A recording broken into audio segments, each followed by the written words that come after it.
Baik, saya Ayu Lestari dari KPI 6A seperti biasa akan memaparkan Learning Journal pada mata kuliah penelitian kualitatif.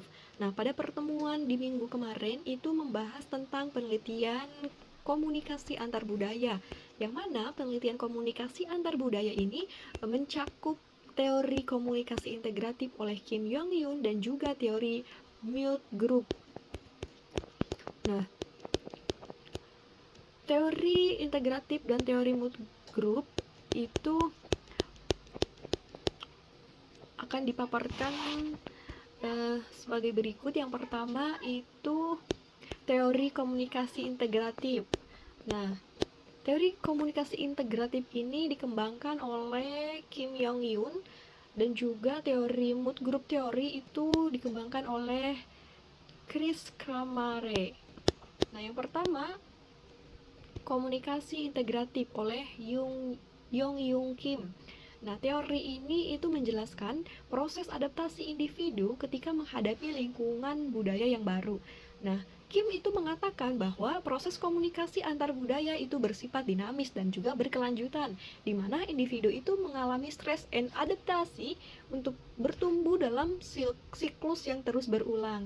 Nah, model adaptasi Kim terdiri dari beberapa komponen nih. Yang pertama itu stres. Nah, ketika individu itu menghadapi perbedaan budaya, dikatakan oleh Kim mereka itu cenderung akan mengalami kebingungan, tekanan, dan bahkan kejutan-kejutan dalam budaya. Nah, yang kedua itu komponen yang kedua itu adalah adaptasi.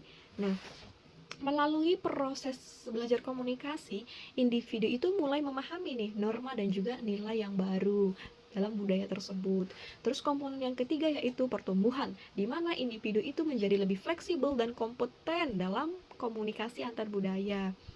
Nah, dari Kim ini juga menggambarkan proses bentuk model spiral. Nah, jadi bukan linear tapi spiral. Artinya adaptasi itu bukan proses sekali jadi, tetapi penuh naik turun. Setiap pengalaman itu memperkuat kemampuan individu dalam mengelola perbedaan budaya. Terus yang kedua itu teori dari Chris Kramare. Nah, yaitu teori Mute Group Theory. Nah, teori Mute Group ini berfokusnya itu pada ketimpangan kekuasaan dalam komunikasi antar budaya. Nah, Mute Group Theory itu menyatakan bahwa kelompok dominan biasanya laki-laki dalam budaya patriarki. Nah, kelompok dominan ini cenderung mengontrol bahasa dan juga wacana, sehingga kelompok lain yang lebih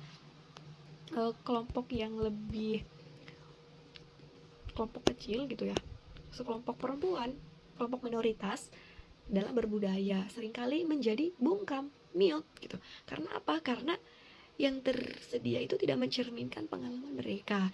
Nah, konsep utama dalam teori ini adalah bahasa adalah produk budaya dominan. Kelompok mute atau seperti yang dicontohkan tadi, kelompok perempuan itu harus menerjemahkan pengalaman mereka ke dalam bahasa dominan yang seringkali tidak mewakili mereka dengan adil. Nah, teori ini mendorong pentingnya pengakuan terhadap ragam perspektif, terutama dari kelompok yang terpinggirkan. Nah, dari mempelajari teori ini, yang pertama dari teori Kim itu membantu untuk memahami bahwa adaptasi budaya itu bukan cuma soal bahasa, tapi juga soal emosi dan juga mental. Nah, saya sendiri bisa mengaitkan ini dengan pengalaman teman saya yang kuliah di luar negeri dan sempat mengalami culture shock gitu. Terus ada teori Mute. Dari teori Mute ini juga membuka mata saya bahwa ketimpangan dalam komunikasi itu bisa sangat halus. Tapi walaupun halus tapi bahaya. Misalnya nih dalam rapat atau diskusi. Nah, seringkali suara perempuan itu tidak dianggap penting gitu ya. Biasanya dianggap ya ada aja gitu. Nah, padahal mereka itu ya mungkin punya pandangan yang kuat gitu. Nah, ini menyadarkan bahwa pentingnya menciptakan ruang yang adil dalam komunikasi. Nah, termasuk di organisasi mahasiswa. Jadi seperti itu, sekian dari saya. Wassalamualaikum warahmatullahi wabarakatuh.